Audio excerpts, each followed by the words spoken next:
มองโลกด้านดีมีผลหันคนอื่นดีมีกล้า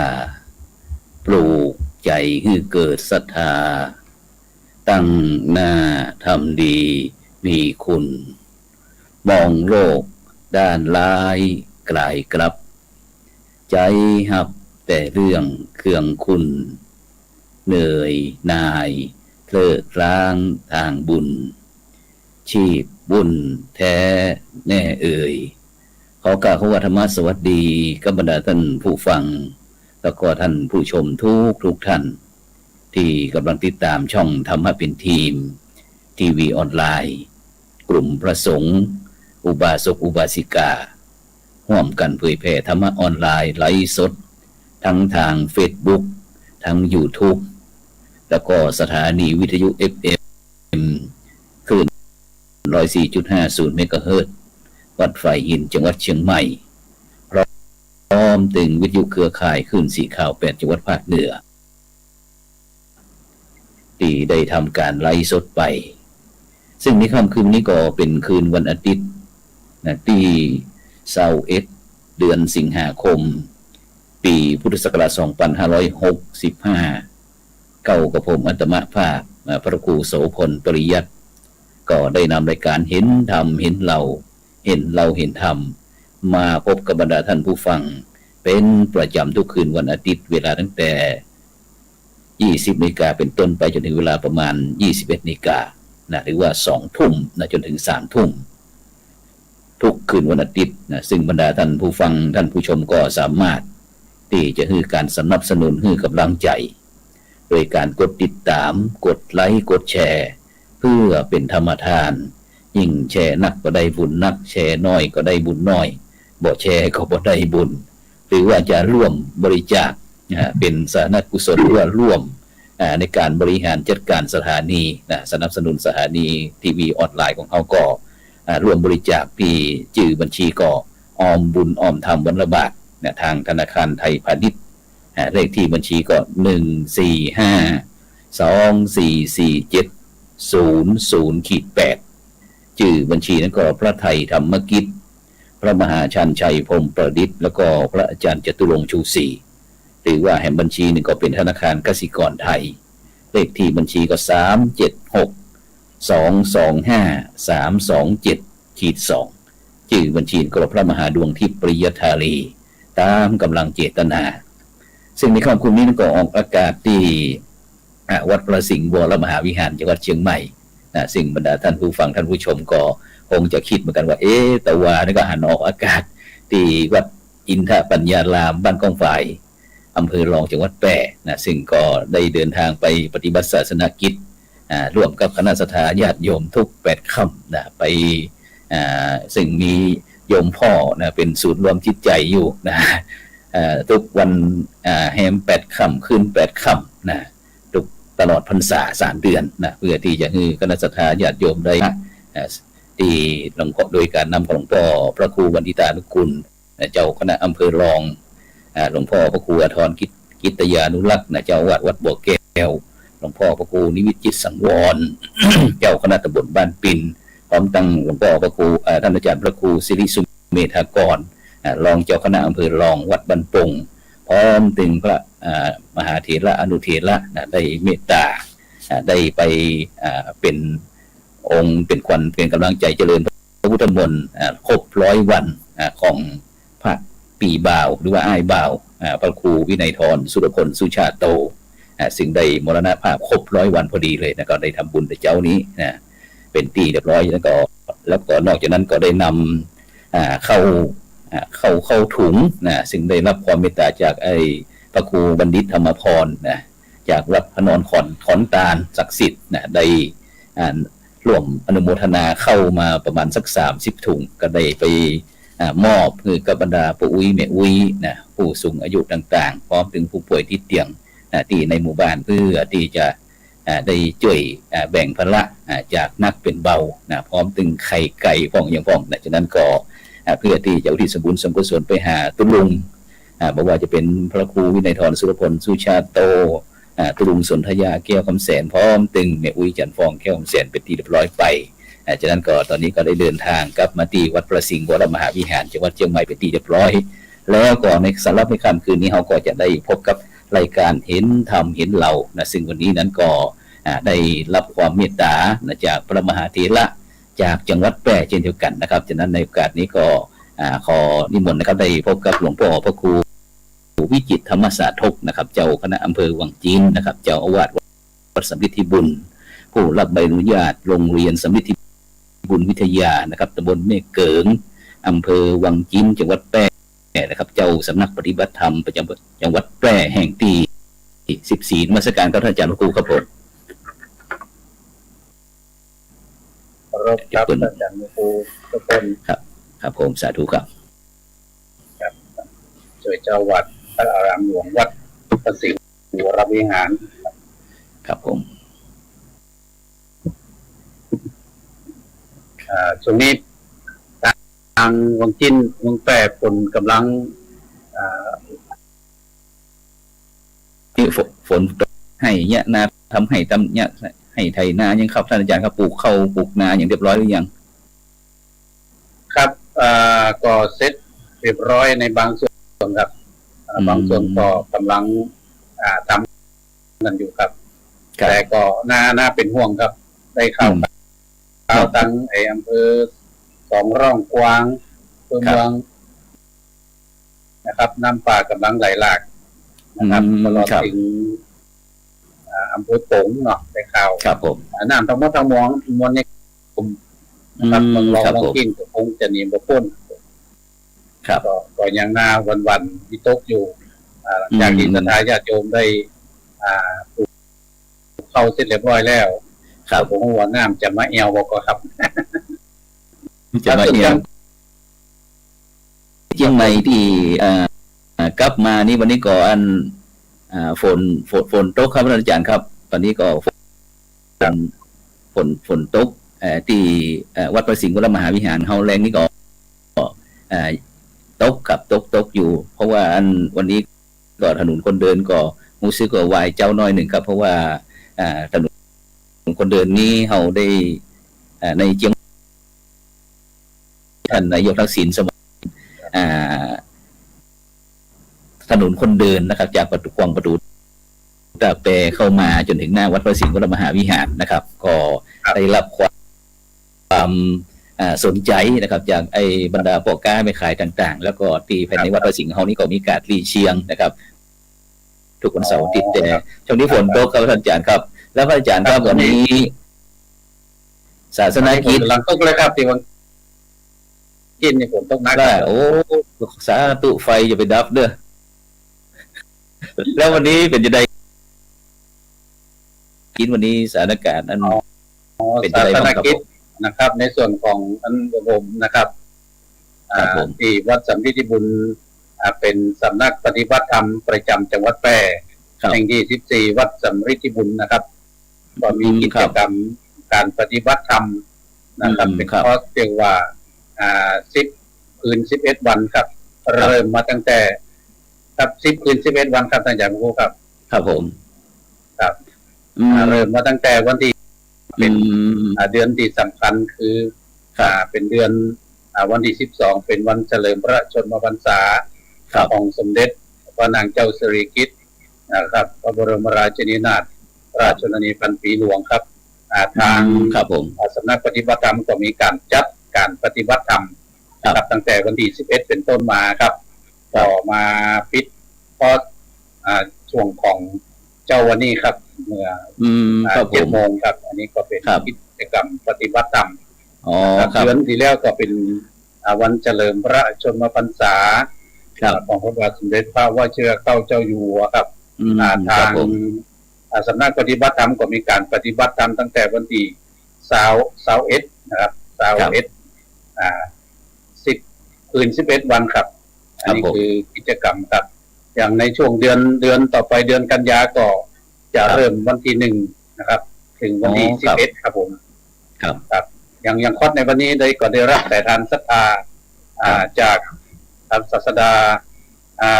จากศาสตราจารย์กิติคุณดร พรสันวัฒนางกูลครับเป็นเจ้าภาพในการจัดคอร์สปฏิบัติวิปัสสนากรรมฐานตามหลักของแนวทางสติปัฏฐาน4ครับผมโดยนะครับโยคีที่ได้หันในหูปนะครับก็ตั้งใจปฏิบัติ10 คืน 11 วันครับโดยไม่ต้องเสียค่าใช้จ่ายใดๆทั้งสิ้นครับผมครับผมอันนี้ก็มีที่รับที่นอนมีที่ปฏิบัติธรรมครับอำนวยความสะดวกนะครับศรัทธาญาติโยมโยคีทั้งหลายครับทั้งเชียงใหม่ก็มาหลายคนอยู่ได้อาจารย์ครับอ๋อครับสาธุครับมาจากเชียงใหม่ที่ในภาพนี้เป็นจะได้ครับนี่ในตรงนี้นี่เป็นสถานที่โยคีคือผู้ปฏิบัติธรรมนะครับได้รับประทานอาหารเดี๋ยวจะแยกเป็นโต๊ะครับในช่วงของการระบาดของโรคโควิดก็จะติ้งช่วงครับมีโต๊ะมีฉากพลาสติกกั้นเรียบร้อยครับผมอันนี้ก็ถ้าเรื่องอาหารนี้เฮามีแยกจะใดครับถึงงั้นที่จะมีเข้าป่าอาหารที่บริการกับบรรดาผู้นักโยคีที่มาปฏิบัติธรรมเนี่ยตั้งวัดเฮาเป็นธุระเป็นภาระหรือว่ามีเจ้าศรัทธาครับผมคือทางวัดเป็นผู้บริหารจัดการแต่ว่ามีญาติโยมเป็นเจ้าภาพครับผมครับแต่ละก็ผมว่ายังตามตารางที่ผมได้ส่งให้ท่านอาจารย์เนาะคือภายใน1 ปีนะครับทางสำนักปฏิบัติธรรมก็จะขึ้นตารางนะครับขึ้นตารางแต่ละเดือนว่ามีงานปฏิบัติเดือนนี้ญาติโยมที่มีความสนใจจะเป็นเจ้าภาพก็คือญาติโยมจะมาเป็นเจ้าภาพครับในเรื่องของค่าใช้จ่ายในเรื่องของพัฒนาข้าวหวานน้ำปานะนะครับผมทุกสิ่งทุกอย่างนะครับอย่างพอถึงปิดไปในวันนี้ก็มีท่านบุญยมศาสตราจารย์กิติคุณดร.พรสันวัฒนางกูลพร้อมด้วยคณะครับเป็นเจ้าภาพครับแล้วนอกจากที่ผู้ที่มาปฏิบัติธรรมที่สำนักปฏิบัติธรรมประจำจังหวัดแพร่แห่งที่14ที่วัดสำเร็จพิบูลนะครับท่านอาจารย์ครับมีตึงบรรดาผู้ที่มีความสนใจทั่วไปหรือว่ามีโครงการมีหน่วยงานตั้งภาครัฐภาคเอกชนหรือว่าตั้งพระสงฆ์องค์เจ้าราชการอย่างต่างๆที่มาใช้บริการสำนักปฏิบัติธรรมมีครับผมมีอยู่2 รูปแบบนะครับข้อที่ทางสำนักปฏิบัติธรรมได้กำหนดแต่ละเดือนนะครับมีกำหนดไว้ทั้งปีครับตารางที่ผมได้ส่งให้ท่านอาจารย์เนาะมีที่กำหนดทั้งปีนอกเหนือจากกำหนดตามตารางนี้แล้วนะครับถ้าหากมีหน่วยงานราชการหรือบริษัททางร้านเอกชนอย่างที่จะปาก็นักงานมาปฏิบัติก็ปฏิบัติได้ครับแต่ว่าจะต้องบอกตรงกับตารางที่ทางสำนักได้กำหนดไว้ครับแต่หมายความว่าต้องมาประสานที่สำนักที่สำนักงานของเฮาอย่างก่อนว่าตรงไหนว่างคล่องนี่นะครับเนาะครับคือสามารถพิมพ์เข้าไปตรงที่พิมพ์เข้าไปว่าชีวิตสำริดนี่นะครับก็จะมีเบอร์โทรมีตารางปฏิบัติธรรมเรียบร้อยครับผมเบอร์โทรที่ตั้งรุ่ม0819807875ก็ใจได้เนาะใจได้ครับแล้วก็จะมีแถมเบอร์1ท่านอาจารย์ครับผมมีเบอร์ของศูนย์ปฏิบัติธรรมนะครับเดี๋ยวแป๊บเดียวนะครับศูนย์ปฏิบัติธรรม099ครับ099ครับ095ครับ0590โอเคครับเดี๋ยวจะได้เพิ่มเบอร์โทรศัพท์เผื่อที่บรรดาท่านผู้ฟังท่านผู้ชมเจ้าหน้าที่คอยรับโทรศัพท์ครับเราก็ลง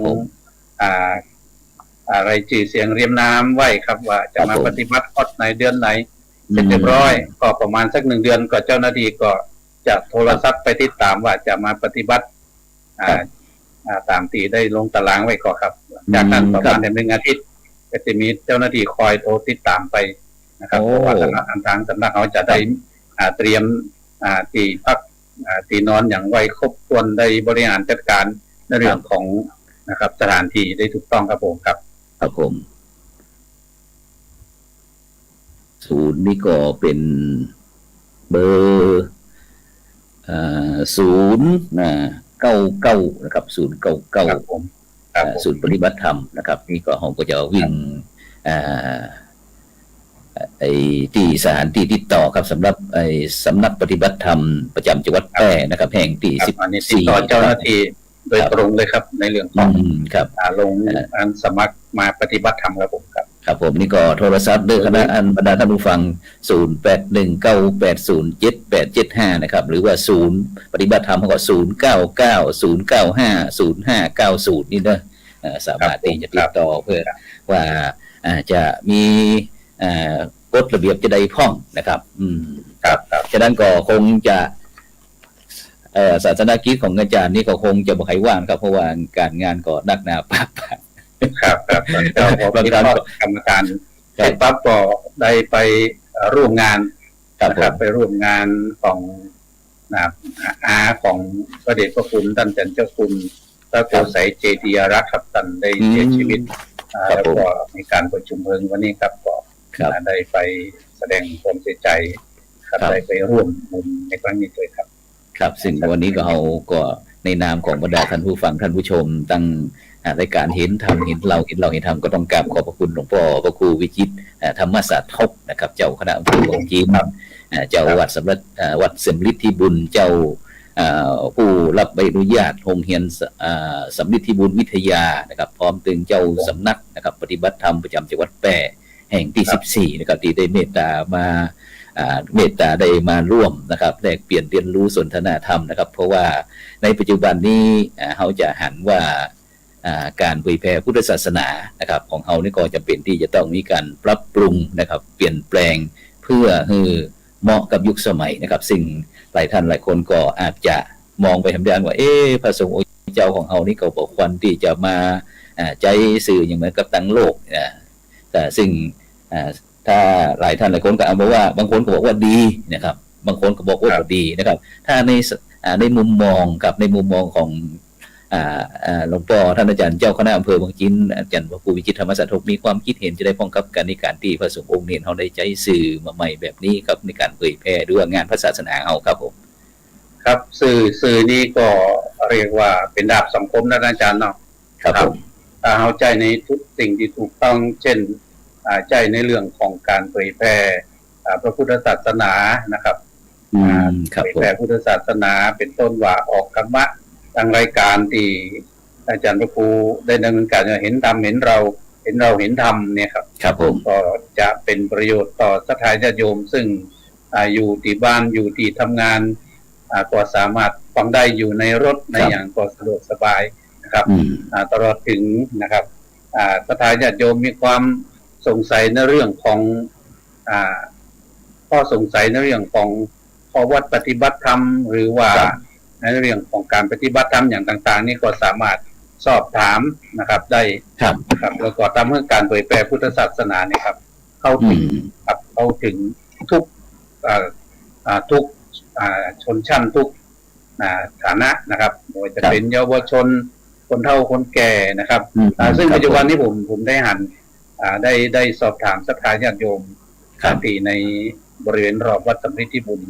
นะครับไปอันถามคนเฒ่าคนแก่ว่าเป็นจะได้พ้องคนกับว่าโอ้ไปเดี๋ยวนี้ยุคนี้ทันสมัยลูกสาวซื้อโทรศัพท์เนี่ยครับว่าสามารถอันฟังรายการธรรมะดูรายการธรรมะหลวงพ่อนั่นหลวงปีนี่เตะโอ้คุณว่าได้ข้อคิดได้เกิดประโยชน์นะครับสมัยก่อนนี่ต้องถ้าบ่ได้ไปวัดก็บ่มีโอกาสได้ฟังหรืออาจจะฟังทางสถานีวิทยุแต่ปัจจุบันนี้เพิ่นว่าโอ้ได้ตึงหันรูปภาพได้หันความเคลื่อนไหวได้ฟังเสียงอย่างเคยครับอันนี้ก็เรียกว่าเป็นประโยชน์มากมายมหาศาลเลยครับในการเผยแพร่จิตใจสื่อทั้งหลายทั้งหมดทั้งปวงเนี่ยครับต้องเกิดประโยชน์นะครับผมครับแล้วก็ถ้าเป็นมุมมองถ้าในด้านที่ว่าด้านลบนะครับอันถ้าเป็นพระสงฆ์เจ้าจะนี่อันท่านอาจารย์หลวงพ่อเจ้าคณะอำเภอเขามีความคิดเห็นว่ามันเป็นเพราะว่าปัจจุบันนี้พอลงไปแป๊บเดียวนะครับมันหันกันทั่วโลกนะอาจารย์พูดนะครับผมนี่ก็เป็นแก้ข่าวได้บางอย่างก็ต้องมันสิ่งทั้งหลายก็ไปสู่สาธารณชนแล้วครับคนที่เข้าใจก็บ่มีปัญหาครับคนที่บ่เข้าใจก็ครับของเกิดความเสียหายนะครับผมครับผมครับจากนั้นก็อยู่ที่ลูกพระหลานเนรนะครับที่ว่าจะเลือกใจสื่อในด้านใดนะซึ่งหลวงพ่อพระครูวิจิตรธรรมศาสตร์ก็ได้บอกแล้วบอกว่ามันมีตึงด้านบวกด้านลบนะครับจากนั้นก็อยู่ที่ผู้ใช้นะครับเราอยู่ที่ผู้ใช้นะครับจากนั้นก็ได้อย่างยกตัวอย่างเรื่องของการ สมัครมาปฏิบัติธรรมเนี่ยครับ ครับ สมัยแต่ก่อนนี่มันก็ลำบากเนาะปัจจุบันนี่ก็สะดวกสบายนะครับมากขึ้นนะครับ ครับ เพียงมีสื่อมีอย่างทั้งหลายตอนนี้ครับ เพียงตักไลน์เข้าไปก็ได้นะครับเนาะ ครับผม ส่งข้อความไปก็ได้โทรไปก็ได้ ในช่วงนี้ครับในช่วงของ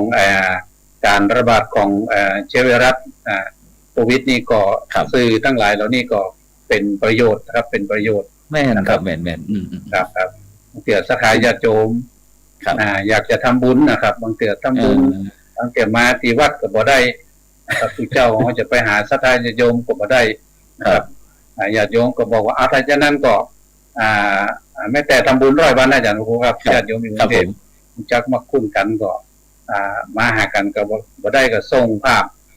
มาให้ทางวัดกับปิ้นออกมาใส่กรอบเสร็จเรียบร้อยก็ครับนิมนต์พระสงฆ์8 รูปสวดพระพุทธมนต์นะครับแล้วก็มีการวิดีโอคอลสถานญาติโยมหลวงเทพกว่านะครับนั่งหับปอนไปโดยนะครับวัดน้ำละปอนไปโดยนะครับอันนี้นี่ก็ถือว่าเป็นประโยชน์แต่ด้านบวกนะครับเนาะซึ่งโดยเฉพาะเรื่องอันบดีบอกว่าจะเป็นเรื่องการถ้าเป็นบ้านเฮาคนเหนือเฮาต้านกันเข้านะครับหรือว่าถ้าเป็นคนภาคกลางภาคอื่นมันอาจจะเป็นว่าถวายพระทหารนี่นะครับเนาะซึ่งเขาจะหันว่าบางครั้งมีเจ้าศรัทธาได้ส่งไปผู้ที่บริการด้านอาหารบอกว่าเอาอาหารเนี่ยไปถวายพระทหารเพนนี่ฮันเดอร์แล้วก็โทรคอมากำถวายก็ว่าคุณเจ้าคือว่าคุณเจ้าคือปอนกำบางครั้งผมก็ว่ามันตันยุคสมัยที่แท้ครับอาจารย์ครับเนาะครับยกอย่างที่วัดสำริดที่บุญนี่ครับเป็นโรงเรียนพระปริยัติธรรมแผนกสามัญศึกษาโรงเรียนในโครงการตามพระราชดำริของสมเด็จพระกนิษฐาธิราชเจ้ากรมสมเด็จพระเทพรัตนราชสุดาสยามบรมราชกุมารีนะครับในช่วงของการระบาดของโรคโควิดนะครับสถานญาติโยมก็เป็นห่วงเป็นใยพระสงฆ์นะครับก็จับจองเป็นเจ้าภาพถวายพระทหารเพลแต่ละวันครับแต่ละวันแต่ว่าทางโรงเรียนทางวัดก็จะต้องวิดีโอคอลนะครับในช่วงตอนเพลครับอย่างวันนี้มีสถานญาติโยมนะครับบางครั้งถึงต่างประเทศก็มีได้อาจารย์ครับคนไทยก็มีต่างประเทศนะครับครับหลายๆจังหวัดนะครับมาบ่ได้ก็อยากจะทำบุญเป็นเจ้าภาพพระทหารถวายเพลนะครับก็เดือนหนึ่งก็ต้องวิดีโอคอลบ่อยครั้งเลยครับครับผมกับโอ้สาธุกันสมัยเกิดประโยชน์ครับเกิดประโยชน์ครับทำให้พระสงฆ์องค์พระเจ้าที่ศึกษาเล่าเรียนก็มีกำลังใจนะครับที่สายจะยมยังอุปถัมภ์อยู่นะครับผมครับซึ่งสื่อตรงนี้ครับท่านอาจารย์ก็สามารถให้ทำให้พระสงฆ์องค์เจ้าเขาเนี่ยได้สามารถที่จะอยู่ใกล้ศรัทธาหรือว่าเนี่ยคือศรัทธาได้อยู่ใกล้วัดหรือในใกล้พระพุทธศาสนาอย่างนักยิ่งขึ้นนะครับเนาะเพราะว่าเวลาที่เกิดจะมีปัญหาทั้งต่อภายในครอบครัวก็ต่อการดำเนินชีวิตก็หรือว่าขาดผู้ที่ช่วยเหลือก็จะไปเปิ่งตรงใดก็เกรงอกเกรงใจนะครับก็เลยเราหาครูบาอาจารย์ที่ฮู้จักมักคุ้นนะครับซึ่งโดยเฉพาะในปัจจุบันเนี่ยครับเขาจะหันว่าพระสงฆ์องค์เจ้าของเฮานี่ครับเนาะออกไปช่วยคณะสัตยาญาติโยมแม้กระทั่งเรื่องบอกว่าจะเป็นที่อยู่ที่กินที่รับที่นอนห้องน้ำห้องสุขาอย่างต่างๆนะครับท่านอาจารย์ครับอย่างที่ครับอย่างในอำเภอวังจีนนะครับในฐานะที่เป็นเจ้าคณะอำเภอวังจีนเป็นยังไงบ้างครับครับก็มีโครงการร่วมกับทางอำเภอนะครับทางคณะสงฆ์จังหวัดครับเรียกว่าโครงการขจัดความยากจนนะครับโดยสร้างซ่อมบ้านกับศรัทธาญาติโยมครับซึ่งเมื่อเดือนที่แล้วนี่ก็ทางคณะสงฆ์รวมด้วยช่วยกันครับคือพระสงฆ์เขาบ่ทิ้งประชาชนครับก็ได้มีการร่วมกันทำบุญเนาะคือพระสงฆ์เขานี่เรียกว่า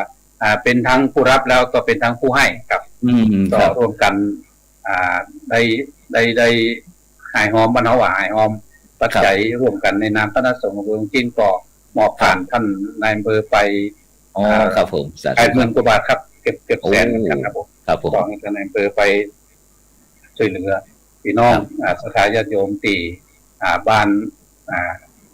บ่สมบูรณ์นะครับบางบ้านก็ขาดห้องน้ำบางบ้านก็หลังคาหัวนะครับก็เอาไปสร้างไปซ่อมนะครับเพื่อให้พี่น้องสถานญาติโยมให้อยู่อย่างมีความสุขกายสบายใจอันนี้ก็เรียกว่าเป็นสาธารณ าสงเคราะห์ของคณะสงฆ์ครับผมโอ้ครับซึ่งก็เป็นโอกาสนะครับวิกฤตให้เป็นโอกาสนะครับตีผสมนอกจากที่ครับทุกอำเภอเลยท่านอาจารย์ครับทุกอำอ๋อเภอครับทั่วจังหวัดแพร่เฮาอีกนะครับเนาะจังหวัดแพร่นี่ครับผมมี8อำเภอครับผมครับทุกอำเภอเลยครับอ๋อจังหวัดแพร่มี8อำเภอนะครับซึ่งก็รวมกันก็คงจะได้หลายหลังอยู่นะครับเนาะเพราะว่าสิ่งในโอกาสนี้ก็ได้ทำให้เฮาได้หันน้ำจิตน้ำใจของพี่น้องชาวพุทธของเฮานะครับเข้าใจว่าพระสงฆ์องค์เจ้าของเฮานี่จะคอยฮับแต่อย่างเดียวสิ่งบางท่านบางคนก็อาจจะมีมุมมองในด้านที่ว่ามีคติกับพระสงฆ์องค์เจ้าพอด้วยนะเพราะว่าจะสังคมไหนนะครับอาจารย์นะมันมีตึงดีพ่องมีบ่ดีพ่องนะครับแต่มันก็อยู่ที่ว่าโอกาสนะครับนาทีเฮาโดยเฉพาะเรื่องพระสงฆ์องค์เจ้าเฮานี่ก็ส่วนมากนั้นสื่อต่างๆก็บ่ใครได้นำไปเสนอให้บรรดาท่านผู้ฟังท่านผู้ชมได้รับทราบก็มีแต่ที่อาจจะเอาข่าวที่ในด้านลบๆนะเพราะว่าวิธีสื่อนี่เปิดบอกว่าข่าวร้ายออกฟรีข่าวดีเสียตังค์เนี่ยครับครับผมครับเราเนี่ยจากที่คณะสงฆ์เขาในทำด้านเรื่องของสาธารณสงฆ์ข้อแล้วนะครับสิ่งแต่ละอย่างจังหวัดแพร่ก็มีพระเดชพระคุณท่านจันทคุณพระราชเขมกรเป็นประธานใหญ่นะครับแล้วก็มีพระเดชพระคุณท่านจันทคุณพระโพไสเจติอารักษ์รองเจ้าคณะจังหวัดแพร่นะครับเจ้าวัดพระธาตุเจ้าแห่งพระอารามหลวงนี้ก็เป็นประธานฝ่ายสาธารณสงเคราะห์ของคณะสงฆ์จังหวัดแพร่ครับแล้วก็มีแต่ละอำเภอร่วมด้วยช่วยกันนอกเหนือจากนั้นก็มีในเรื่องของ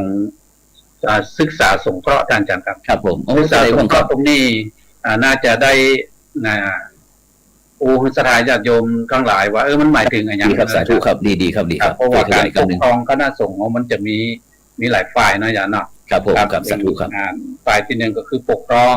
นะครับก็มีหลวงพ่อเจ้าอย่างเมืองแปรนี่ก็หลวงพ่อเจ้าคณะอำเภอสูงเม่นนะครับเป็นประธานครับขอไปครับท่านหลวงพ่อเจ้าคณะรองเจ้าคณะอำเภอรองคือหลวงพ่อพระครูสิริสุเมธากรครับผมนะครับนี่เป็นประธานฝ่ายปกครองของคณะสงฆ์จังหวัดแพร่นะครับแล้วก็ต่อมากับฝ่ายศาสนศึกษานะครับคือดูแลการศึกษาของพระสงฆ์สามเณรตั้งนักธรรมบาลีอย่างทั้งหลายเหล่านี้ครับปริยัติสามัญก็มีหลวงพ่อพระครูพิบูลพัฒนาโกศลเจ้าคณะอำเภอเมืองแปรครับเป็นประธานในส่วนของเผยแพร่ก็มีผมกับพระครูวิจิตรธรรมสาธกเจ้าคณะอำเภอเมืองจิ้นเป็นประธานครับแล้วก็ฝ่ายศึกษาสงเคราะห์นะครับฝ่ายศึกษาสงเคราะห์ก็มีท่านจันเจ้าคุณพระเมธีวชิรธรรมรองเจ้าคณะอำเภอเมืองแปรเจ้าอาวาสวัดพระธาตุดอยเหล็กนะครับผมแล้วก็คณะสงฆ์แต่ละอำเภอนี่ท่านอาจารย์ครับซึ่งเราตามกันมาโดยตลอดนั่นก็คือส่งเสริมการศึกษาเยาวชนนะครับที่มีความประพฤติดีปฏิบัติชอบแต่ว่าขาดทุนทรัพย์ในการศึกษาเรียนต่อนะครับแต่คณะสงฆ์เขาก็มามองหันความสำคัญก็ร่วมด้วยช่วยกันนะครับโดยเฉพาะในวันแม่ที่ผ่านมาเนี่ยครับวันที่12ที่ผ่านมาแต่ละวัดแต่ละตำบลแต่ละอำเภอก็ได้นำทุนการศึกษานะครับพระสงฆ์บางรูปก็ใช้ปัจจัยที่ศรัทธาญาติโยมถวายมาเนี่ยครับได้ไปมอบทุนการศึกษาให้กับนักเรียนนะครับทั้งโรงเรียนในหมู่บ้านทั้งโรงเรียนประจำตำบลทั้งโรงเรียนประจำอำเภอนะครับก็เป็นจำนวนแต่ละอำเภอก็หลายทุนนั่นอย่างครับซึ่งตรงนี้ลังเกือเอาไปได้ประชาสัมพันธ์นี่ศรัทธาญาติโยมได้รู้ว่าพระสงฆ์เอาทำเพื่อลูกเพื่อหลานของเขาจะได้ป้องกัน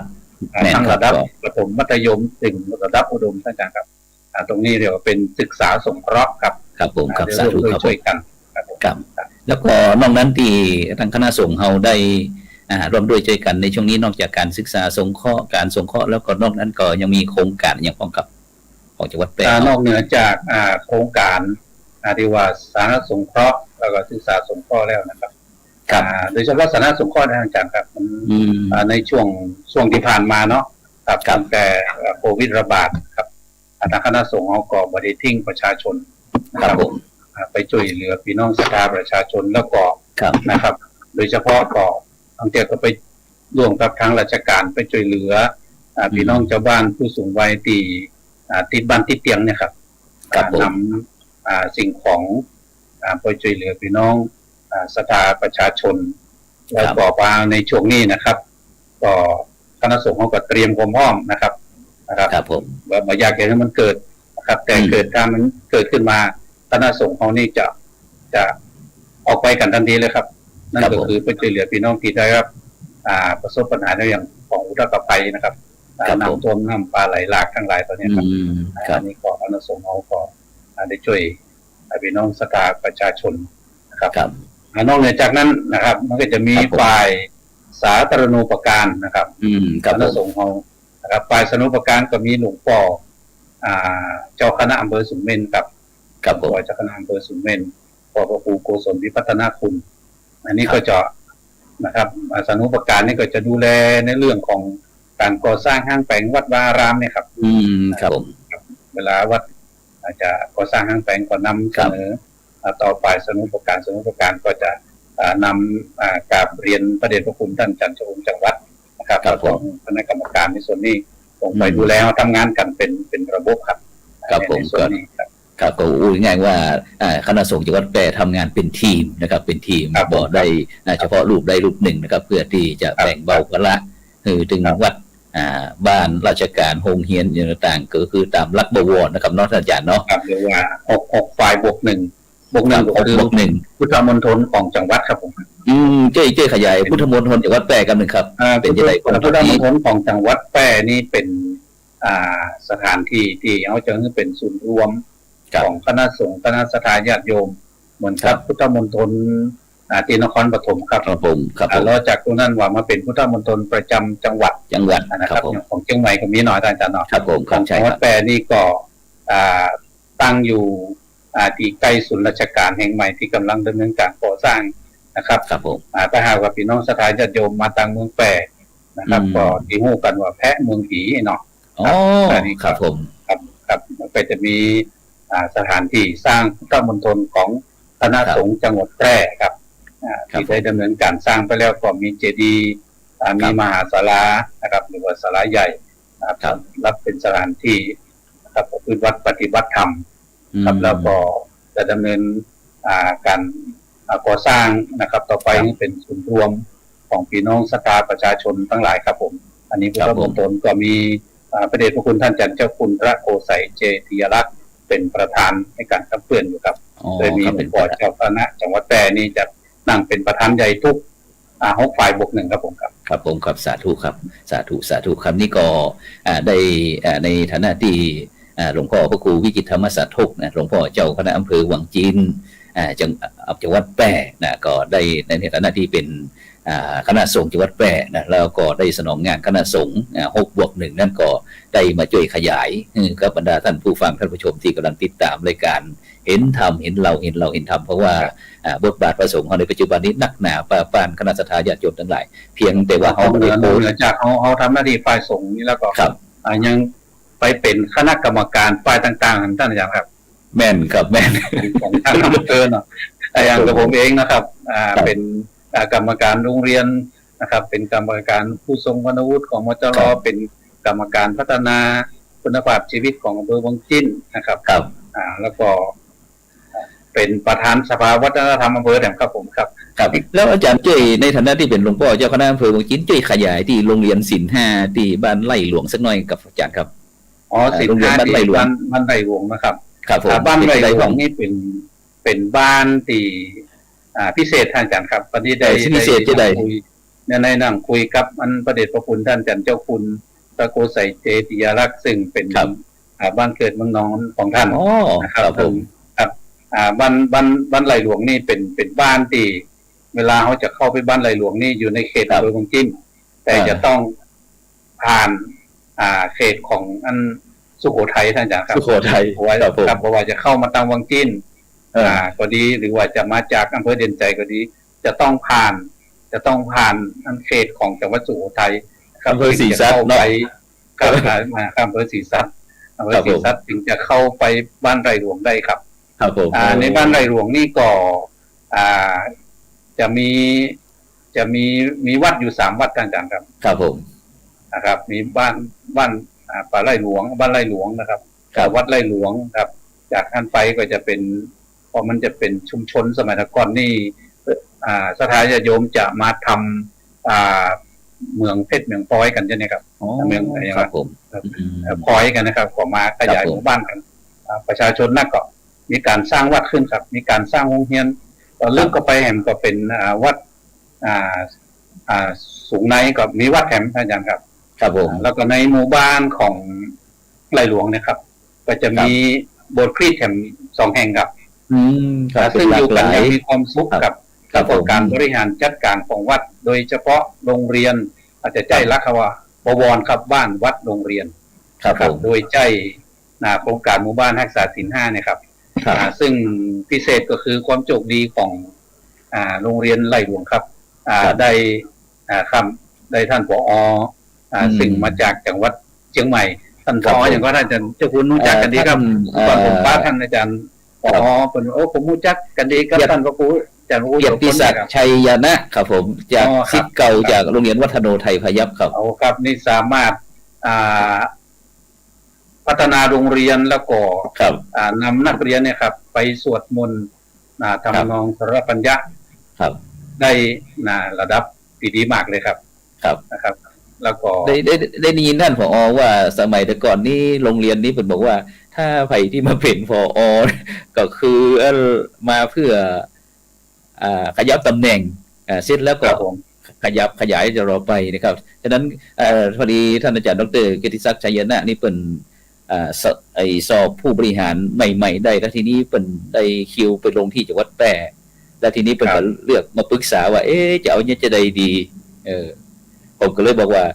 ถ้าเขาอยากจะทำงานเขาจะต้องไป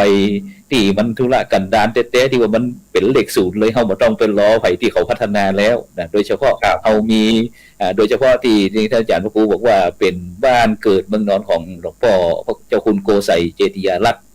รองเจ้าคณะจังหวัดแพร่แล้วก็วัดเจ้าอาวาสวัดพระธาตุจอแฮผมก็เลยแนะนำไปเนี่ยเอาเบอร์เนี่ยไปติดต่อแล้วตอนนี้ก็ได้ยินจากปากท่านหลวงพ่อพระครูวิจิตรธรรมสาธกเนี่ยท่านได้เป็นเจ้าคณะอำเภอก็ยกนิ้วแล้วเนาะว่าดีแท้ๆนะครับเนาะ ครับก็ตรงนี้ทางท่านผอเขตครับท่านผอเขตท่านดร.บุตรพลดอกแก้วผอเขตการศึกษาแพร่เขต 2ก็จะพาคณะผู้บริหารที่บรรจุใหม่นะครับที่เป็นผอใหม่ครับไปศึกษาดูงาน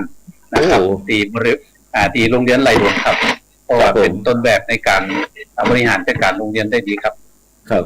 เป็นจบธรรมศึกษาเอกจากวัดพระสิงห์วรมหาวิหารไปครับโอ้ครับถึงว่าสาธุครับเป็นแล้วก็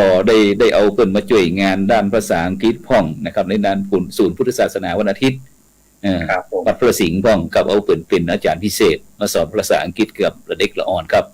ฉะนั้นครับอาจารย์ครับที่นี้เราได้อู้ถึงเรื่องว่าเกี่ยวกับเรื่องงานคณะสงฆ์พ่องนะครับในเรื่องหลายๆเรื่องที่เขาอยากจะให้คณะศรัทธาญาติโยมได้รู้ว่าคณะสงฆ์จังหวัดแพร่เขาได้มีบทบาทในหน้าที่การงานในการที่จะช่วยเหลือพี่น้องประชาชนในยุคสถานการณ์โควิดในปัจจุบันนี้ก็พอสมควรนะครับฉะนั้นนอกจากที่เขาจะมีหน้าที่ในการงานแล้วที่สำคัญคือเขาคณะสงฆ์จังหวัดแพร่เขาก็ยังมีหน้าที่ที่คอยเตือนนะครับเนาะคอยสั่งคอยสอนคอยเตือนโดยเฉพาะในการเผยแผ่ธรรมะครับผมครับเป็นจะได้พ้องครับในการเผยแผ่ธรรมะคณะสงฆ์เขาประธานฝ่ายเผยแผ่คณะสงฆ์ครับมีจ้องทางจะได้พ้องมอบหมายจากพระเดชพระคุณเจ้าคุณเจ้าคณะจังหวัดนะครับ ครับก็ในส่วนของการเผยแผ่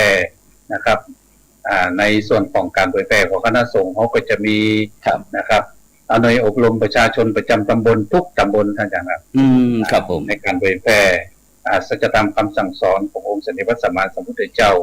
แล้วก็มีนะครับสำนักปฏิบัติธรรมประจำจังหวัดแพร่นะครับในส่วนของมหานิกายนี่20 แห่งสมยุทธ์1 แห่งครับก็รวมเป็น21 แห่งในการขับเคลื่อนในการเผยแพร่ในการส่งเสริมทั้งเรียกว่าทั้งปริยัติปฏิบัติปฏิเวทครับครับผมปริยัติทั้งปริยัติปฏิบัติปฏิเวทคือส่งเสริมให้ศรัทธาญาติโยมนะครับได้ศึกษาเรียนรู้นะครับทางด้านของธรรมศึกษานะครับครับผมแล้วก็การออกเผยแพร่ธรรมะนะครับในโอกาสต่างๆแล้วก็แต่ละโดยเฉพาะหน่วยอบรมประชาชนประจำตำบลของแต่ละตำบลนะครับก็จะขับเคลื่อน ก็คือหน่วยรวมประชาชนประจำตำบลเนี่ยท่านอาจารย์ครูครับก็จะมีคณะกรรมการนะครับมีคณะในตำบลนะครับก็ตำบลฝ่ายบ้านเมืองเนี่ยจะมีพระสงฆ์เอาเป็นประธานหน่วยรวมประชาชนประจำตำบลครับแล้วก็มีท่านเจ้าอาวาสแล้วก็มีท่านนายกท่านผู้กำนันนะครับท่านผู้ใหญ่บ้านนะครับท่านผอ.นะครับแล้วก็ผอ.รพสต.แล้วก็มีคณะกรรมการที่แต่งตั้งแต่ละหมู่บ้านนะครับก็ในการเผยแพร่นะครับทำกิจกรรมเผยแพร่ธรรมะต่างๆนะครับในแต่ละตำบลนะครับก็มีกิจกรรมนอกเหนือจากกิจกรรมคือนั่นได้เรื่องของศิลธรรมวัฒนธรรมนะครับทั้งหลายตัวนี้ครับเขาก็จะทำหลายรูปแบบหลากหลายนะครับก็เกิดความสมัครสมานสามัคคีขึ้นในชุมชนตำบลนั่นๆครับอันนี้ก็จะเป็นประโยชน์ต่อพี่น้องสตาประชาชนเป็นอย่างยิ่งครับในส่วนของหน่วยรวมประชาชนประจำตำบลแล้วนอกเหนือจากหน่วยรวมประชาชนประจำตำบลแล้วท่านนะครับ การเผยแพร่ของเขาแห่งรูปแบบหนึ่งก็คือในเรื่องของส่งเสริมพระนักเทศน์นะครับพระนักเทศน์ออกพระที่ไปฝึกการเทศน์นะครับออกไปเทศน์นะครับธรรมะครับศรัทธาญาติโยมในโอกาสต่างๆนะครับไปเทศน์ในสถาบันการศึกษาพ่องนะครับไปเทศน์กับศรัทธาญาติโยมโรงเรียนผู้สูงอายุพ่องนะครับครับแล้วก็โดยเฉพาะอย่างยิ่งในปัจจุบันที่ศรัทธาญาติโยมสนใจกันนักขึ้นนะครับนั่นก็คือนะครับญาติโยมสนใจในเรื่องของการปฏิบัติธรรมครับโอ้ครับสาธุครับปฏิบัติธรรมหลวงพ่อมีสำนักปฏิบัติธรรมอยู่21แห่งโอ้ครับสาธุครับผมจากนั้นเนี่ยครับท่านอาจารย์ครับซึ่งในปัจจุบันเนี่ยสังคมเขาเนี่ยโดยเฉพาะเป็นสังคมผู้สูงอายุนะครับนอกจากที่บรรดาเด็กอ่อนคนรุ่นใหม่ก็จะไปห้องเฮียนนะครับก็ส่วนคนกึ่งกลางคนก็จะไปทำการทำงานนะครับแต่ในชุมชนของเขานี่ก็จะเหลือแต่ผู้สูงอายุแล้วก็เด็กอ่อนฉะนั้นนะครับมันจึงเกิดปัญหาขึ้นในปัจจุบันนะครับที่เขาจะยุดความกังวลใจนะครับมันเพราะวันมันตุกครับตุกเรื่องตุกใจนี่นะครับจะเขาจะให้เป็นปั๊บมุมมองการใจชีวิตใหม่ให้ใจเป็นสุขจะได้ดีครับพระอาจารย์ครับครับอันนี้ก็คือปัญหาที่น่าเป็นห่วงนะครับเพราะสังคมไทยเราต่อไปจะเป็นสังคมผู้สูงวัยมากขึ้นนะครับอย่างผมเองในฐานะที่อยู่ที่อำเภอบางชิ้นนะครับเป็นกรรมการของปชอเนี่ยครับพอเขาจะให้ความสำคัญในเรื่องของดูแลผู้สูงวัยนะครับผู้สูงวัยนะครับไม่ลืมไม่ซึมไม่เศร้ากินข้าวหลำนะครับไม่ลืมไม่ซึมไม่เศร้าก็ไม่ลืมไม่ซึมไม่เศร้านี่ก็คือใจรักกับไม่ลืมไม่ซึมไม่ล้มนะครับไม่ล้มไม่ลืมไม่ซึมไม่เศร้ากินข้าวหลำนะครับบ่ล้มก็คือเขาก็จะเวลาพระสงฆ์เขาไปอบรมนะครับอ่อนเยาวชนทั้งหลายนี่เขาก็จะเป็นเน้นในเรื่องของความกตัญญูท่านอาจารย์ครับผมตามสถาบันการศึกษาว่าบอกให้ช่วยดูแลผู้สูงวัยโดยเฉพาะผู้เป็นพ่อเป็นแม่ต้องบอกให้พ่อแม่เนี่ยครับตาล่มก้มหงายเรียกว่าต้องเป็นเป็นไม้เท้ายามพ่อแม่แก่ชราไปบอกอ่อนนะครับเป็นดวงตายามพ่อแม่เลยไม่เห็นเป็นพยาบาลหมอเป้าทั้งเช้าเย็นแล้วก็เป็นแก้วเนรมิตจิตสมปองอันนี้เขาจะไปเผยแพร่ในสถาบันการศึกษาเพื่อมาเชื่อมโยงเพื่อให้อ่อนเยาวชนทั้งหลายแล้วเนี่ยนะครับมาดูแลผู้สูงวัยตามนโยบายที่ว่าไม่ล้มไม่ลืมไม่ซึมไม่เศร้านะครับไม่ล้มไม่ลืมไม่ซึมไม่เศร้าพยายามครับแล้วก็กินข้าวหลำกินข้าวหลำครับไม่ล้มนี่ก็คือเอาในส่วนหนึ่งก็ทางพระสงฆ์เขาเนี่ยครับก็จะร่วมกับทางรพสตแล้วก็อสมในพื้นที่ครับผมบางเกี่ยวกับเขาก็ซื้อรถเข็นนี่นะครับซื้อรถเข็นซื้อไม้เต้าไม่เต้าเดียวหรือว่าแอมยางคือเป็นวอล์กเกอร์เนาะไปแจกจ่ายให้กับพี่น้องประชาชนนะครับป้องกันเป็นล่มแล้วก็อู่กับลูกกับหลานนะครับอันนี้ผู้สูงวัยเนาะครับไม่ล้มต่อไปไม่ลืมไม่ซึมไม่เศร้าเนี่ยครับอันนี้นี่จำเป็นที่จะต้องใจรักธรรมะในทางพระพุทธศาสนานะครับเข้าไปเป็นคนและกำลังใจกับผู้สูงวัยนะครับโดยเฉพาะอย่างยิ่งในส่วนของ ฝ่ายเผยแพร่ก็ได้มีนโยบายว่าขอให้คณะสงฆ์เขานะครับ ได้ออกธรรมะทางด้านหอกระจายข่าวของครับ อ๋อ ห ค อ รับ กระจายข่าวครับหอกระจายข่าวพี่น้องศรัทธาญาติโยมผู้สูงวัยที่เพิ่นบ่สามารถที่จะมาวัดได้เนี่ยนะจ๊ะครับบ่สามารถที่จะมาวัดได้อยู่บ้านก็ได้ฟังธรรมเรียกว่าใจสื่อเกิดประโยชน์ ครับผม นอกเหนือจากหอกระจายข่าวแล้วก็รายการอย่างที่ท่านอาจารย์พระครูจัดอยู่เนี่ยครับ ครับสา ก็ ธุ จะ ค เป็ รั น บ ประโยชน์กับผู้สูงวัยนะครับ ครับ เอาธรรมะทั้งหลายทั้งหมดทั้งปวงเนี่ยครับ ครับ ไปให้กับผู้สูงวัยครับ ไปเป็นผลและกำลังใจนะครั ครับ บผม ให้ผู้สูงวัยธรรมะสำหรับผู้สูงวัยเนาะ ครับผม ครับธรรมะสู่สถานการศึกษาคือมาเชื่อมโยงกันนะครับมาเชื่อมโย ครับ ง ผม อันนี้ก็จะแก้ปัญหาที่เกิดขึ้นในสังคม เพราะว่าสังคมเขาก็มันเป็นไปตามยุคตามสมัยนะครับ ครับผม ให้มันมีปัญหาเกิดขึ้นแล้วปัญหามีไว้แก้ไม่ได้มีไว้กลุ่มคณะสงฆ์เขาก็มาตระหนักถึงสิ่งทั้งหลายเหล่านี้ครับช่วยกัน ครับ ก็ระดมความคิดนะครับ แล้วก็ช่วยกันในการเผยแพร่ช่วยกันเข้าไปช่วยเหลือพี่น้องศรัทธาประชาชน ครับผม ในส่วนนี้ครับผม ครับสาธุครับซึ่งท่านอาจารย์ได้อู้ถึงเรื่องธรรมะเกี่ยวกับเรื่องในการเผยแพร่สื่อโซเชียลนะครับซึ่งตอนนี้ที่จังหวัดแพร่ของเรานี้ก็จะมีที่วัดพระธาตุช่อแฮนะครับพระอารามหลวงซึ่งได้เข้าร่วมโครงการอยู่บ้านสร้างบุญตลอดพรรษาออนไลน์นะครับซึ่งหลวงพ่อรองเจ้าคณะจังหวัดท่านอาจารย์เจ้าคุณโกไสเจติยาลักษณ์นะครับเป็นซึ่งเป็นก่อนจะได้ทำบอกว่าจะทั้ง Facebook ทั้ง YouTube อะไรต่างๆเดี๋ยวเพิ่นก็คงจะเหมือนกับรายการเขาครับซึ่งได้รับการสนับสนุนจากโครงการอยู่บ้านสร้างบุญตลอดพรรษาออนไลน์ของกรมการศาสนากระทรวงวัฒนธรรมนะครับซึ่งเขาครับซึ่งตอนนี้ที่เชียงใหม่ของเขานี่ก็จะมีวัดพระสิงห์นะครับแล้วก็วัดพระธาตุสีจอมทองนะครับส่วน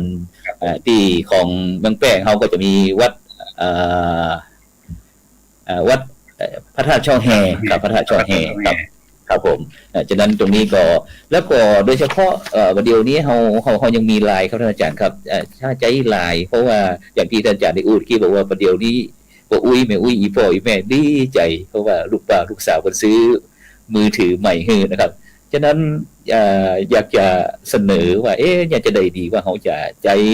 ตั้งไลน์นะครับในการเผยแผ่พระพุทธศาสนาไปสู่พี่น้องผู้สูงอายุคนเฒ่าคนแก่ที่อยู่ติดบ้านติดเตียงอย่างต่างๆนี่ครับซึ่งน่าสนใจครับอาจารย์เนาะทั้งหลายเพราะว่าปัจจุบันนี้เอาจะสังเกตแม้แต่ผู้สูงอายุก็มีหลายกลุ่มนะครับอาจารย์หรือว่าในไลน์ก็ท่านอาจารย์ทำอยู่แล้วครับผู้สูงอายุแต่ส่วนหนึ่งมันจะชอบดูอย่าง TikTok อีกอันนึงชอบธรรมะสัก5 นาทีอะไรนั่นเนาะพอคิดกับสถานญาติโยมครับก็มีครูบาอาจารย์หลายรูปหลายท่านก็ทำอยู่ครับประเดชพระคุณท่านอาจารย์เจ้าคุณพระราชปัญญาพรนะครับรองเจ้าคณะภาค6ท่านได้ให้นโยบายไว้ว่าเนี่ยคณะสงฆ์เขาน่าจะมีของดีที่เขาทำอยู่แล้วนะครับนำเผยแพร่ทั้งสื่อนะครับอย่างน้อยก็วันละสัก5 นาทีออกตั้งเฟซตั้งไลน์ตั้ง TikTok ตั้งได้ก็ได้เนาะเพื่อจะเข้าถึงทุกกลุ่มนะครับเข้าถึงบ้านถึงจ้องเป็นนอนอยู่ในบ้านนั่งอยู่ในบ้านก็สามารถได้ยินได้ฟังได้หันพระเจ้าเขาก็จะอบอุ่นใจท่านอาจารย์ครับจะได้รับผมสาธุครับผมอันนี้ท่านอาจารย์เจ้าคุณพระราชปัญญาพรของเจ้าคณะภาค6กันก็ได้พอคิดแนวคิดกับคณะสงฆ์ครับผมครับอย่างดีครับครับเจ้านะครับแล้วในอริยสัจ4เนี่ยครับโดยเฉพาะเรื่องตุ๊กนะครับเขาจะเอามาใจจะได้ดีครับในยุคสมัยนี้ครับผมครับอันเรื่องของหลักธรรมคำสอนที่องค์สมเด็จพระสัมมาสัมพุทธเจ้านะครับในรัตรูปก็คืออริยสัจ4ลิตีเอาเห็นตามหลักของพยัญชนะคือความจริงอันประเสริฐหรือความจริงของปริยบุคคลนะครับที่มีอยู่4ประการนะครับเพื่อนำมาแก้ปัญหาในทุกยุคทุกสมัยได้เลยท่านอาจารย์ครับอริยสัจ4นะครับทุกยุคทุกสมัยเพราะว่าหลักคำสอนของพุทธศาสนาเขาจะสอนในเรื่องของทุกข์นะครับทุกข์นั่นก็คือทุกข์อย่างว่างเช่นทุกข์ทุกข์คือสภาพที่ทนได้ยากนะที่เราตามพยัญชนะนะครับภาวะที่ทนอยู่ในสภาพเดิมไม่ได้นะครับสภาพที่บีบคั้นจิตใจร่างกายของคนเราก็ได้แก่มี3อย่างก็คือชาติชรามรณะนะครับชาติก็คือการเกิดจะเป็นทุกข์นะอาจารย์เนาะ อ่า ครับผม ครับ กระตุก แก่นะครับการแก่นะครับ ก็เป็นตุกนะครับ กระตุกเอา นะตายหรือนั่นสิ่งทั้งหลายเนี่ยก็มีแนวทางในการแก้ไข ประการที่สองนั่นก็คือสมุทัยเนี่ย ครับ คือสาเหตุที่ทำให้เกิดทุกข์ อืม มันทุกอย่าง เป็นเหตุให้เกิดทุกข์ มันก็เรียกว่า มันมีเหตุ ครับ มันมีผลนะจ๊ะเนาะ ครับผม ในเมื่อตุกละมันตุกมันเกิดจากอย่างก็คือเกิดจากสาเหตุอะไรอย่างก็คือ เกิดจากถ้าหากตามพระพุทธศาสนาสมุทัยก็คือเกิดจากตัณหาสามนะจ๊ะ อ๋อเป็นสาเหตุที่เกิดคือตัณหาสามครับผม ครับนั่นก็คือกรรมตัณหาภวตัณหาวิภวตัณหาอันนี้ตามพยัญชนะนะ ค ค รั รั บบ ผม ความทะยานอยากได้นะครับ อืม ในเรื่องของกามก็ดีความอยากได้เรื่องของกามารมณ์ก็ดี อันนี้ว่าเป็นกามตัณหา อืม นะครับ เป็นสาเหตุที่เกิดทุกข์ ครับเป็นสาเหตุทำให้เกิดความ ครับ ทุกข์ครับประการต่อมาภวตัณหาเนี่ยครับความทะยานอยากในภพความอยากเป็นโน่นเป็นนี่นี่เนาะ ครับ อันนี้ก็เป็นเหตุทำให้เกิดทุกข์นะครับ ครับ ประการต่อมาวิภวตัณหา ครับ ความอยากทะยานในความปรารถนาพบความอยากนะครับความอยากไม่เป็นโน่นเป็นนี่ ครับ อันนี้ก็เป็นความทุกข์แห่ง เป็นทุกข์มันสาเหตุยังทุกข์เหมือนกัน อืม ครับผมครับดังนั้นก็ในเมื่อมันมีสาเหตุของเกิดทุกข์ก็ฉะนั้นจะต้องมีเหตุของการดับทุกข์ อ๋อครับผม นั่นก็คือนิโรธ นิโรธนะครับ คือความดับทุกข์ได้แก่ดับสาเหตุที่มันเกิดขึ้นบอกว่านั่นคือดับนะครับ ดับตัณหาทั้งสาม อ๋อครับ ดับ ผม ตัณหาสามคือกามตัณหาภวตัณหานะครับวิภวตัณหาเนี่ยครับ ครับผม นี่มันดับมันเบาบางลงไป ครับผม ดังนั้นก็มีแนวทาง อืม ครับที่จะทำได้เนี่ยก็คือปฏิบัติตามมรรคมีองค์สี่ อ๋อครับผม ครับมรรคมีองค์สี่มรรคมีองค์สี่คือหรือว่ามรรคแปดนะครับเนาะ ครั แน บ ว ผม ทางที่มรรคแปดขอไปครับ ที่จะ ครับผม นำนะครับ ไปสู่ หรือนำไปถึงความดับทุกข์มีองค์ ครับผม ประกอบอยู่แปดประการนะครับ อืม เรียกว่ามรรคมีอง ครับ ค์แป ผ ด ม คือหนทางแห่งความดับทุกข์ อืม นะครับ ก็มีประการที่หนึ่งก็คือสัมมาทิฏฐิ ครับผม หมายถึง สัม แน มาว ทิฏฐิ คิดที่ถูกต้องครับหรือว่าความเห็นที่ชอบตามทำนองครองธรรมเป็นต้น อ๋อ ว่าอันว่าทำดีได้ดีทำชั่วได้ชั่ว ครับ นะครับถือว่าเป็นองค์แรกนะครับในมรรคมีองค์แปด ครับผ อัน ม เป็นแนวทางสู่หนทางแห่งการหลุดพ้นจากทุกข์นะครับ ครับผม คืออันสัมมาทิฏฐิเนาะครับผม กับสมาธินะครับตัว ครับผม ทำแนวคิดหรือทำความเห็นให้ถูกต้อง ครับผม ตามทำนองครองธรรมเช่น ครับ ว่าเห็นว่าทำดีต้องได้ดี อืม ทำชั่วต้องชั่วนะครับ อืม ที่ ค เรา รับ ได้เคยได้ยินว่าปลูกพริกย่อมได้พริกปลูกมะเขือย่อมได้มะเขือนะครับ โอ้กำลังม่วนได้ครับอาจารย์ก็เสียดายว่าโทษเวลาหมดไปแหมเนาะเดี๋ยวเขาก้อยเขามาเสิร์ฟแหมเนาะเดี๋ยวเขามาอู้กันต่อแหมเนาะเป็นอาทิตย์หน้าก็ได้เพราะว่า อ๋อถึง3 ทุ่มหน่อยอาจารย์หน่อย ครับผม อย่างว่ามันเร็ว เนี่ยครับว่าอู้กันถูกคอแล้วมันมักเป็นเช่นเนี้ยนะครับฉะนั้น ครับ วันนี้ครับผมต้องเดี๋ยวเขาจะหาโอกาสมาคือหลวงพ่อพระครูวิจิตรธรรมสาธกนะครับ เจ้าคณะอำเภอวังจินนะครับเจ้าอาวาสวัดสัมพิธีบุญอำเภอวังจินจังหวัดแปร่เขาได้มาพบมาปะกับบรรดาท่านผู้ฟังวันนี้ติดไว้ก่อนในมักมีองค์8เพราะว่าเขาได้อู้ถึงเรื่องอริยสัจสี่เพราะว่าเขาได้อ่านหลายฝ่ายได้อู้กันเขาก็พยายามที่จะคือคณะสงฆ์เขาได้มาแสดงได้อู้ถึงเพื่อที่ท่านผู้ฟังจะได้นำไปประยุกต์ใช้ในการดำเนินชีวิต แต่ในค่ำคืนนี้เวลาหมดเวลา เวลาครับ เป็นครับที่จะต้องนำรายการ ก็ต้อง ครับ ติดตามในอาทิตย์หน้านะอาจารย์เนาะ ครับผมครับติดต่อไปครับ ต่อไป ครับผมครับอย่างนั้นก็ในค่ำคืนนี้ขอบคุณอนุโมทนาครับรับฝันดีมีเงินใจไหลโลคาพยาธินะครับว่าเจ็บประจนร่ำรวยทุกผู้ทุกคนสำหรับในค่ำคืนนี้สาธุ